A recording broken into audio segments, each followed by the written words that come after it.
जय हिंद। स्वागत है आपको जीएस ग्लोबल स्टडी में। आज हम लोग चर्चा करने वाले हैं क्लास 9 की सामाजिक विज्ञान में जो हमारा चैप्टर रह गया था जलवायु में। तो उस जलवायु में जो मानसून रह गया था, उस मानसून में आज भारतीय मानसून को हमको यहाँ पर पढ़ना है। इसके पहले क्लास में 2 क्लास इसकी पहले भी हो चुकी हैं, जिसमें मानसून या फिर इससे रिलेटेड जो भी इससे संबंधित था वो पहले हम पढ़ा चुके हैं। यानी हवाएं किस प्रकार से चलती हैं, हवाओं की दिशा क्या होती है और कैसे ये हवाएं चलती हैं, और फिर जितने भी इसके कारक हैं उन सारे कारकों का उल्लेख हम लोग पहले ही कर चुके हैं। तो आज जो हमको मेनली पढ़ना है वो केवल पढ़ना है भारतीय मानसून को। भारत में मानसून कैसे बनता है और मानसून का आगमन कब होता है और मानसून कैसे भारत में मानसून प्रभावी होता है और किस प्रकार से मानसून कभी कभी भारत में प्रभावी नहीं होता है। तो उन सारी चीजों को यहाँ पर चर्चा करने वाले हैं। तो इसमें यहाँ पर इसको चर्चा करने से पहले हम आप लोगों को याद दिला दें कि यहाँ पर उस दिन पिछले क्लास में एक बात बताए थे, उसमें ये था कि यहाँ पर 2 बातें याद करने के लिए कहे थे। एक था हमारा कि दाब बढ़ेगा तो वेग घटेगा, यानी यहाँ पर 2 बातें बताई थी। एक बढ़ेगा तो एक घटेगा। अगर ये है दाब तो ये है वेग, ठीक। अगर ये बढ़ेगा तो ये घटेगा, यानी इन दोनों में इनका रिलेशन ही ऐसा है कि एक अगर उधर जाएगा तो दूसरा नीचे, यानी अगर एक ऊपर जाएगा तो दूसरा नीचे आएगा, ठीक। तो इनमें दोनों में अंतर यही है कि अगर दाब बढ़ेगा तो वेग घटेगा, वेग घटेगा तो दाब बढ़ेगा, ठीक। अगर ये बातें याद हों, और उसी के संदर्भ में एक और बातें याद दिलाना चाहता हूं कि एक जब हम लोगों ने इस पृथ्वी को यानी इसका जब आकार बनाया था तो इसमें एक बीचों बीच में एक रेखा खींची थी जिसका नाम था 0 डिग्री अक्षांश। अगर ये 0 डिग्री अक्षांश अगर याद है, अक्षांश रेखाएं 0 डिग्री अक्षांश रेखा अगर याद है तो यहाँ पर ये भी याद होगा कि यहाँ पर गर्मी सबसे ज्यादा पड़ती है। गर्मी इस क्षेत्र में ज्यादा पड़ती है तो यहाँ पर सूर्य का प्रकाश यहाँ पर लंबवत पड़ता है, और ये अपने यानी यहाँ पर जब सूर्य का प्रकाश लंबवत पड़ेगा तो ये अपने संपर्क की सारी वायु को गर्म कर देगी, यानी 0 डिग्री पर गर्मी ज्यादा होती है।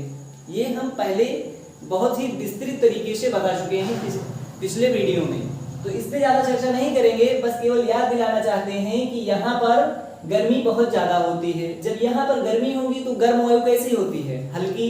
गर्म वायु हल्की होती है, वो ऊपर उठेगी, क्योंकि हल्की वायु क्या होगी? ऊपर उठेगी। जाहिर सी बात है हल्की चीजें ऊपर भागेंगी, तो गर्म वायु हल्की होकर ऊपर भागेगी, और ऊपर भागेगी तो यहाँ पर कुछ आके ये कुछ शरण लेगी 30 डिग्री के आसपास, 30 डिग्री के आसपास ये शरण लेगी। अब यहाँ पर कसन-कुसी ज्यादा हो गया, यानी यहाँ पर वायु ज्यादा हो गई, तो फिर यहाँ देखा खाली है, ये वायु यहाँ से भागी इसको पकड़ने के लिए। बस यही खेल यहाँ पर हमको समझना है भारतीय मानसून के संदर्भ में, ठीक। तो अब हम देखते हैं कि भारत के इधर यहाँ से बीच से एक रेखा गुजरती है जिसे बोलते हैं 23.5 अंश।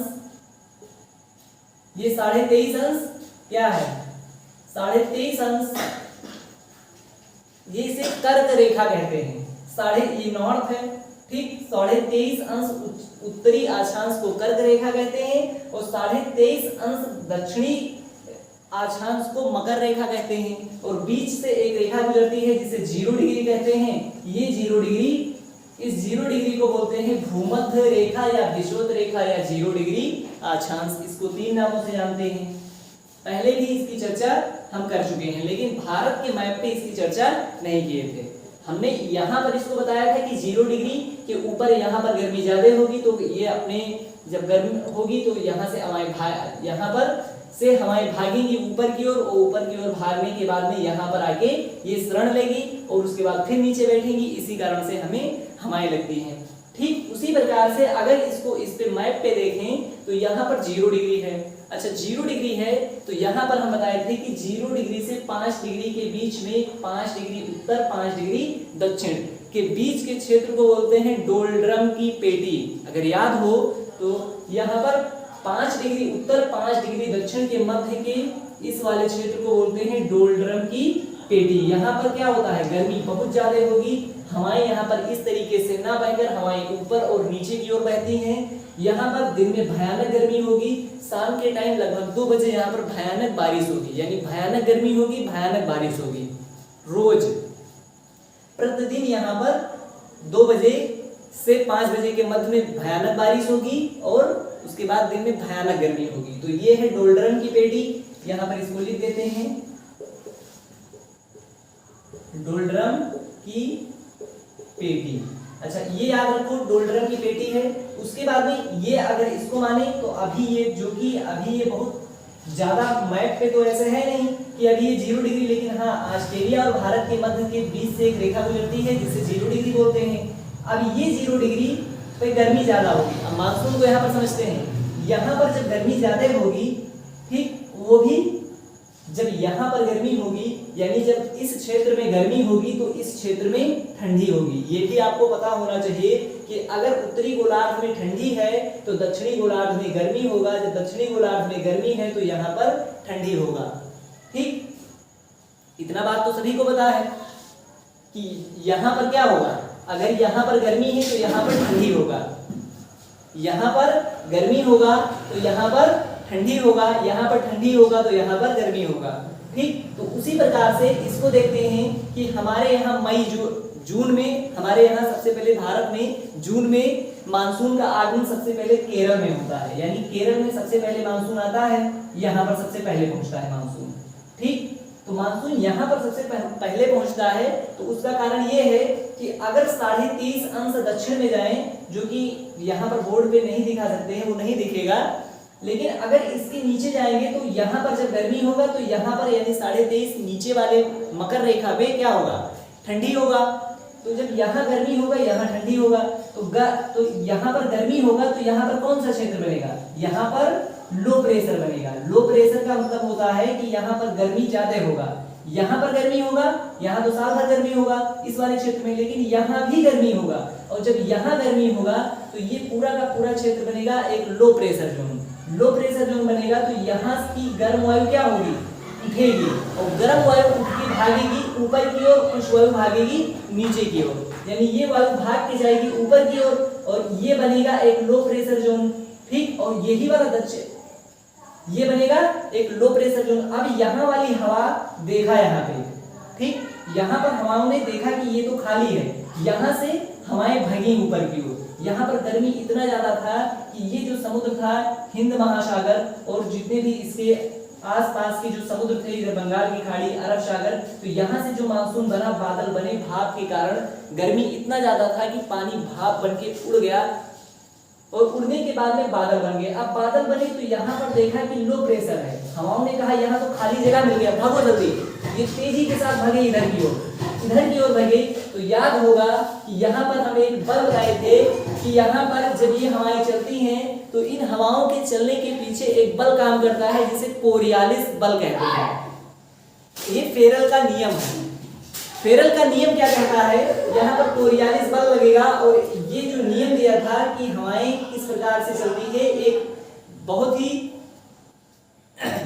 एक भूगोलवेत्ता थे जिनका नाम था फेरल। तो फेरल महोदय ने एक नियम दिया था, उसमें कहा यह गया कि जब हवाएं चलती हैं 0 डिग्री से ऊपर की ओर यानी उत्तरी गोलार्ध में जाएंगी, तो ये हवाएं अपनी दिशा की जो है दाईं ओर मुड़ जाएंगी, यानी अगर हवा इधर जा रही है तो ये अपनी दाईं ओर मुड़ जाएगी। तो ये हवाएं उत्तर की ओर यानी उत्तरी गोलार्ध में दाईं ओर और दक्षिणी गोलार्ध में अपनी दिशा के बाईं ओर। अभी ये वापस आएंगी, इधर से इनका बायां के इधर होगा ना, क्योंकि ये इधर से आएंगी तो इधर मुड़ेंगी, इधर से जाएंगी तो इधर मुड़ेंगी। उत्तरी गोलार्ध में दाईं ओर, दक्षिणी गोलार्ध में ये अपनी दिशा की बाईं ओर ये हवाएं मुड़ जाती हैं।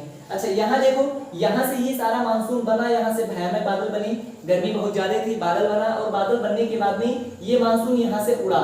जैसे ही ये 0 डिग्री को क्रॉस करके भारत की ओर प्रवेश किया, फेरल का नियम लग गया। अब फेरल का नियम लग गया तो यहाँ पर ये हवाएं अपनी दिशा के दाईं ओर मुड़ गई। अब जैसे ही दाईं ओर, अभी यहाँ पर अगर दाईं ओर ना मुड़ती तो ऐसे सीधे निकल जाती, लेकिन यहाँ पर लग गया फेरल का नियम। तो फेरल का नियम जैसे लगा, ये हवाएं फट से अपनी दाईं ओर मुड़ी। जैसे ही अपनी दाईं ओर मिली आगे भारत, इसीलिए भारत में सबसे पहले मानसून पहुंचता है केरल में। उसका कारण यही है क्योंकि सबसे पहले पहुंचना तो यहाँ पर चाहिए तमिलनाडु में, लेकिन यहाँ नहीं पहुंचता क्योंकि यहाँ का मानसून जैसे ऐसे हो जाता है और ये सीधे चला जाता है असम, यानी बंगाल की खाड़ी वाला मानसून, ये बंगाल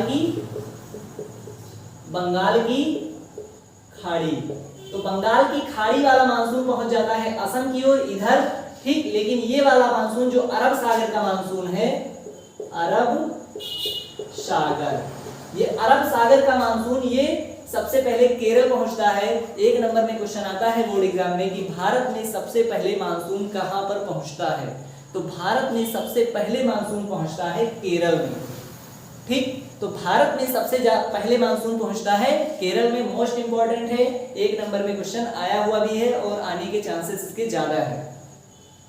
उसके बाद में इधर वाला मानसून फिर इधर जाएगा और ऐसे बहते हुए जाएगा, फिर क्योंकि ये दाईं ओर मुड़ गया, मुड़ने के बाद दाईं ओर मुड़ गया और मुड़ने के बाद में यहाँ पर गए और यहाँ पर एक पहाड़ी है जिसको हम बताए थे, ठीक, गारो खासी जयंतियां। कहां पर है ये पहाड़ी, आप लोगों को कमेंट में बताना है और आप लोगों को जरूर बताना है, कहीं से भी सर्च करके बताओ, कहीं से किसी का भी सहारा लो, लेकिन बताओ। आप लोग कमेंट नहीं करते हैं और कमेंट करिए, क्योंकि जब आप इन चीजों को सर्च करने जाएंगे तो कुछ और चीजें भी आपको मिलेंगी। बताने को तो हम अभी बता सकते हैं, लेकिन आपको इसको सर्च करके बताना है कि ये गारो खासी जयंतियां कहां पर है। ये जाती हैं हवाएं मुड़ के और यहाँ पर इस पहाड़ी से टकराती हैं, क्योंकि इस पहाड़ी से जब ये हवाएं इन हवाओं को रोक लेती हैं। अभी ये हवा यहाँ से तो बहुत ढेर सारा पानी अपने साथ लेकर उड़ी और यहाँ से लेकर चलने के बाद में साथ ही साथ जब यहाँ पर बंगाल की खाड़ी में और ज्यादा पानी लाद लिया, यानी बादल अपने ऊपर बहुत ज्यादा पानी रख लिए, एकदम चलना मुश्किल था, किसी तरह जो है बढ़ रहे हैं आगे एकदम। और जैसे ही यहाँ पर पहुंचे, भारत में प्रवेश किए और इस पहाड़ी ने उन हवाओं को रोका। अब हवा इस पहाड़ से टकराई और हवा ऊपर उठ गई बहुत तेजी के साथ, ऊपर उठी, बादल से टकराई और यहाँ पर भयानक बारिश हुआ। इसीलिए इस स्थान पे दुनिया की में सबसे ज्यादा बारिश होती है। छोड़ो उसको, हाँ दुनिया में सबसे ज्यादा बारिश होती है कहाँ पर, यहाँ मेघालय में, यानी माशिनराम चेरापूंजी नामक स्थान पे दुनिया में सबसे ज्यादा बारिश होती है। लगभग 400 सेंटीमीटर जो इसका औसत वार्षिक वर्षा है, लेकिन उससे भी कहीं ज्यादा लगभग 1000 सेंटीमीटर वार्षिक वर्षा के बराबर यहाँ पर वर्षा होती है। ऐसे एग्जाम में आता है कि दुनिया में सबसे ज्यादा, यानी यहाँ पर दो तरीके से, एक ही क्वेश्चन को दो तरीके से पूछता है, भारत में सबसे ज्यादा वर्षा कहाँ पर होता है। अब चाहे भारत में कहें या दुनिया में कहें, ये तो दुनिया में भी सबसे ज्यादा होता है तो भारत में तो होता ही होता है। पूरे विश्व में सबसे ज्यादा बारिश होता है यहाँ चेरापूंजी में, माशिनराम में चेरापूंजी नामक स्थान पे, ठीक। तो ये भारत में तो होता ही होता है, साथ ही साथ पूरी दुनिया में सबसे ज्यादा बारिश यहीं पर होता है, ठीक। जो ऐसे मानसून जाते हैं उधर गारो खासी पहाड़ी से टकरा के यहीं पर सबसे ज्यादा बारिश होता है। अब हम बात करते हैं भारत में मानसून कब प्रवेश करता है। तो भारत में मानसून जून के आसपास से प्रवेश करता है। उसका कारण यह है कि जून में बहुत ज्यादा गर्मी होगा। अब जब बहुत ज्यादा गर्मी होगा तो यहाँ बहुत बड़ा लो प्रेशर जोन बनेगा। अब जब लो प्रेशर जोन बनेगा तो यहाँ की हवाएं देखेंगी कि इधर तो जहाँ ठंडी है वहां तो हवाएं भारी होंगी और भारी हवाएं नीचे बैठेंगी, हल्की हवाएं ऊपर उठेंगी। यहाँ देखेंगी यानी इस वाले क्षेत्र में, तो इस वाले क्षेत्र में तो ठंडी होगा और इस वाले क्षेत्र में जहाँ भारत है यहाँ पर गर्मी होगा। तो यहाँ पर जब ठंडी होगा तो यहाँ पर पहले से हवाएं बहुत ज्यादा है, यहाँ पर बहुत ज्यादा भीड़ है हवाओं का। यहाँ पर देखा एकदम खाली है, एकदम मस्त, भागी सारी हवाएं यहाँ वाली, पकड़ो जल्दी। अब पकड़ने के लिए भागी, इसी के चक्कर में भागी, एकदम पहले पहुंचने के चक्कर में। और यही है, ये अपने साथ बहुत सारा बादल को लेकर उड़ती हैं और जो बादल आते हैं उनके पास पानी बहुत ज्यादा होता है और इसीलिए यहाँ पर जो है मानसून प्रवेश करता है। तो यहाँ पर जून माह में भारत में मानसून प्रवेश करता है। उसके बाद में धीरे धीरे आगे ये बढ़ता जाता है और यहाँ तक पहुंचते पहुंचते यहाँ पर बारिश बहुत ज्यादा होती है। फिर उसके बाद में ये शाखाएं ऐसे निकलती हैं, कुछ शाखाएं ऐसी हैं जो यहाँ पर बारिश कराते हुए ऐसे ऐसे निकल जाती हैं, ठीक। लेकिन राजस्थान में यहाँ पर एक स्थान है थार का मरुस्थल, तो यहाँ पर बारिश ना होने का कारण भी एक है क्योंकि यहाँ पर कोई जो इन हवाओं को रोकने वाला कोई अवरोधक नहीं है। इसका कारण ये है कि यहाँ पर एक अरावली पहाड़ी है। अरावली जो पहाड़ी वाला सेशन पढ़ाए थे, अगर याद होगा तो यहाँ पर अरावली नामक पहाड़ है जिसमें अभी क्षरण हो रहा है, ये बूढ़ा पर्वत है। ठीक, अरावली अरावली ये हवा अगर ऐसे जा रही है तो अरावली इसी की दिशा में, अगर अरावली इस तरीके से होता तब तो हवा इससे टकराती, भयानक बारिश होता, ये मरुस्थल ना होता। लेकिन ये जो है इसी के विपरीत नहीं है बल्कि इसी के सापेक्ष है, यानी हवाएं इधर जा रही हैं तो ये पर्वत भी इसी में है, तो हवा इधर से निकल जाती है, इधर से निकल जाती है, इससे टकराती ही नहीं कि यहाँ पर बारिश हो। और इसीलिए राजस्थान में यानी इधर जो मरुस्थलीय क्षेत्र है यहाँ पर 25 सेंटीमीटर के आसपास यहाँ पर बारिश होती है, यानी बिल्कुल कम बारिश हो पाती है, जिसके कारण यहाँ पर पूरा का पूरा मरुस्थलीय क्षेत्र में परिवर्तित हो गया है। ठीक, तो ये थे भारत में मानसून जाते हुए मानसून। अच्छा, ये मानसून चले गए, अब वापस लौटते हुए मानसून भी हमको यहाँ पर पढ़ना है कि लौटता हुआ मानसून। तो लौटता हुआ मानसून कब आएगा? ये सारी मानसून चला गया तो ये घटना घटित होगी गर्मी के दिनों में। ठीक, और मानसून एक भूगोलवेत्ताओं ने एक संकल्पना ये भी जो है दिया है कि जिस वर्ष भारत में गर्मी ज्यादा होगी उस वर्ष मानसून आने के चांसेस ज्यादा होते हैं। यहाँ पर एक पठार है, तिब्बत का पठार, तिब्बत का पठार यहाँ पर है, तो यहाँ पर अनुमान लगाया जाता है कि जिस साल तिब्बत की पठार पे गर्मी बहुत ज्यादा होगी, यानी उष्मन और गर्मी भीषण होगी, उस साल भारतीय मानसून बहुत तगड़ा होगा। तो उसका कारण यही है कि जितना ज्यादा यहाँ पर लो प्रेशर बनेगा उतना ज्यादा यहाँ पर हवाएं भगेंगी, इसको लो प्रेशर में अपने आप को सेटल करने के लिए तुरंत भगेंगी, तुरंत यहाँ पर अपने साथ बादलों को भी उड़ा के लाएंगी और बारिश बहुत ज्यादा होगा, भयानक बारिश होगा। ठीक, अब इसके बाद हम लोगों को यहाँ पर पढ़ना है लौटता हुआ मानसून। तो मानसून लौटेगा कैसे, तो उसका भी कारण ये है, बस केवल इतनी ही बातें को याद रखो कि लौटता हुआ मानसून कैसे होता है। लौटता हुआ मानसून,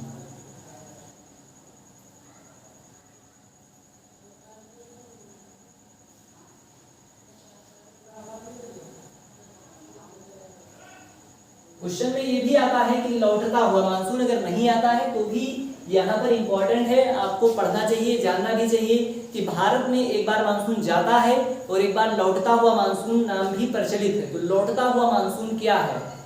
तो लौटता हुआ मानसून यानी ये ठंडी के दिनों में जब यहाँ पर बनेगा हाई प्रेशर और यहाँ पर बनेगा लो प्रेशर, क्योंकि गर्मी में यहाँ लो प्रेशर बना उत्तरी गोलार्ध में, और जब यहाँ पर ठंडी होगा, यहाँ गर्मी होगा, तो यहाँ बनेगा लो प्रेशर और यहाँ बनेगा हाई प्रेशर। तो सोचो, अब यहाँ वाली हवाएं भागेंगी इधर, कि यहाँ से भागी इधर और यहाँ से भागी फिर इधर, क्योंकि यहाँ से हवाओं ने भागा इधर और फिर इस वाली हवाएं ने भागा इधर।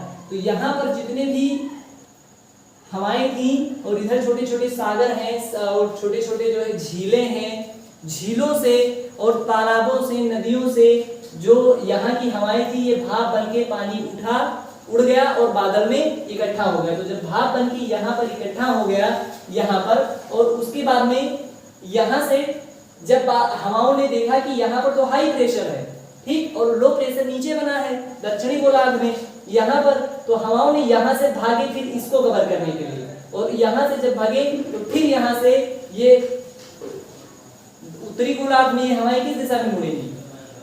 दाहिनी ओर, और फिर इधर बाईं ओर मुड़ेंगी, और जब इधर आएंगी तो हमारा बायां किधर होगा? अभी ये बहना है तो हमारा ये वाला साइड तो बायां होगा, तो ये हमारे दोबारा से इधर की ओर मुड़ जाएंगी, यानी ऐसे करते आ जाएंगी, और उसके बाद में यहाँ पर ऐसे आएंगी, कुछ हमारी ऐसे होंगी, ऐसे भी आएंगी, और फिर उसके बाद में ऐसे जाएंगी और फिर वापस ऐसे आएंगी। तो उसका कारण ये है कि लौटते हुए मानसून में जब कभी देखा होगा, ये बारिश नवंबर से दिसंबर के मध्य होता है। नवंबर और दिसंबर के मध्य में या जनवरी के फर्स्ट वीक में, सेकेंड वीक में, यानी ठंडी में होता है। तो यहाँ पर जब बहुत ज्यादा ठंडी होगा और यहाँ पर बहुत ज्यादा, यहाँ पर बहुत भयानक ठंडी होगी, यहाँ पर बहुत भयानक गर्मी होगा, तो यहाँ से हवाएं यानी यहाँ लो प्रेशर की ओर चलेंगी और लो प्रेशर के चलने के मध्य में यहाँ पर बारिश कराते हुए आएंगी। कभी कभी क्या होता है कि हवा यहाँ से आती है, बादल, और पानी यहाँ पर पहुँचते पहुँचते खत्म हो जाता है। तो इधर उत्तर प्रदेश में ठंडी के दिनों में बहुत मूसलाधार बारिश नहीं होती है, हल्की बारिश होती है, और इसी के पश्चात धीरे धीरे ये आके इधर बंगाल की खाड़ी में इधर चली आती हैं। लेकिन यहाँ पर इम्पोर्टेंट ये है कि जब ये हवाएं फिर वापस बंगाल की खाड़ी में आई तो फिर यहाँ से अपने साथ बहुत ढेर सारा जलवाष्प को उठाया और पानी को अपने साथ लिया बादलों ने, और फिर उसके बाद जैसे ही भारत में प्रवेश किया तो इधर बहुत सारी पहाड़ियां हैं, जिसमें नीलगिरी की पहाड़ी, अनेमुदी की पहाड़ी जो दक्षिण भारत की सबसे ऊंची चोटी है, और यहाँ इसको दोबारा से भाग मिल गया और इस समुद्र का भाग बहुत ज्यादा फिर उठाया और फिर भगी इधर, और जैसे ही केरल में पहुंचे यहाँ पर फिर जो है यहाँ पर हवाई टकराई, और इसीलिए लौटते हुए मानसून में केरल और तमिलनाडु में भयानक बारिश होती है। उसका कारण यही है कि इधर अरब सागर से दोबारा से इनको जलवाष्प मिल गया। तो ये था लौटता हुआ मानसून। जो लौटते हुए मानसून में सबसे ज्यादा बारिश कहाँ पर होती है, तो इधर केरल और तमिलनाडु के पास। उसका कारण ये है कि ये हवाएं वापस जाती हैं बंगाल की खाड़ी और फिर यहाँ पर फेरल का नियम लगता है और ये हवाएं दक्षिणी गोलार्ध में अपनी दिशा के बाईं ओर मुड़ जाती हैं।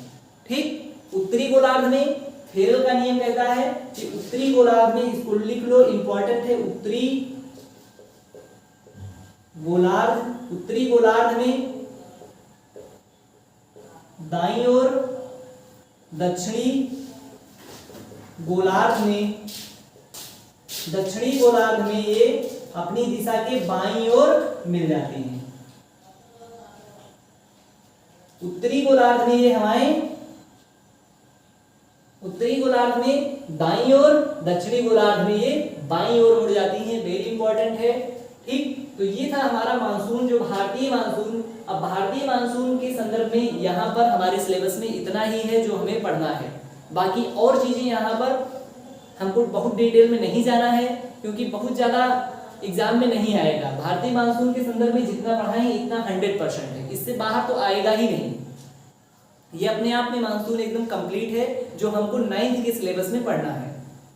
ठीक, तो ये चैप्टर भी आज समाप्त हुआ, जो हमारा भारतीय मानसून इसमें रह गया था जलवायु में, तो ये भी चैप्टर समाप्त हुआ। अब हम लोग नेक्स्ट चैप्टर में फिर मिलेंगे। तब तक आप देखते रहिए, वीडियो को देखते रहिए, शेयर करिए और यहाँ पर कमेंट भी करते रहिए। जो सवाल पूछा जाए उसको जरूर से जरूर कमेंट करिए, और नहीं कमेंट अगर नहीं समझ में आता है तो उस कमेंट में पूछिए, हर सवाल का उत्तर दिया जाएगा।